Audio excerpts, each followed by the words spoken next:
গ্রামের রাস্তা খুবই সুন্দর, মনোমুগ্ধকর একটি পরিবেশ, প্রকৃতির নীরবতা মানুষের মনকে দোল দিয়ে যায়। বিভিন্ন প্রজাপতি খেলা করে।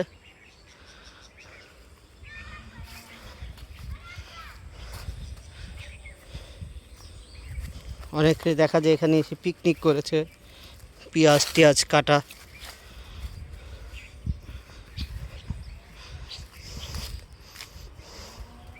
ওই যে একটি পুরনো একজন মানুষকে দেখা যাচ্ছে, আমরা চেষ্টা করব তার কাছ থেকে কিছু জানার, দেখি সে আমাদের সাথে কথা বলে কিনা।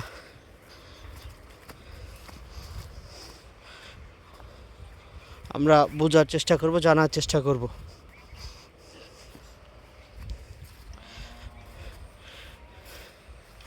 ভাই আসসালামু আলাইকুম, আপনাকে দেখতে পেয়ে খুব ভালো লাগলো। আপনি কি এখানকার মানুষ নাকি?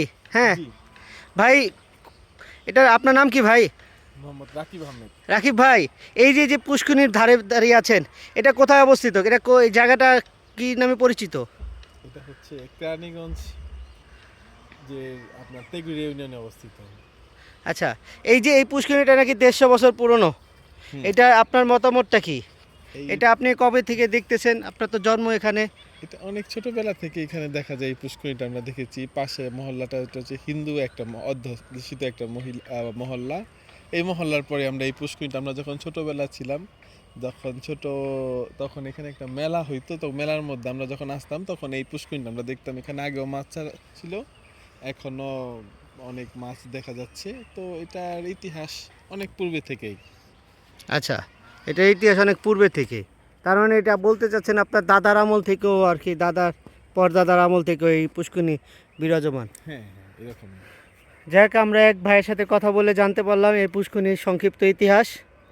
তো আপনাদেরকে এরকম আরও অনেক কিছুই দেখাবো। আপনারা আমাদের সাথে থাকুন, আমাদের পাশে থাকুন, আর আমাদের চ্যানেলকে সাবস্ক্রাইব করুন।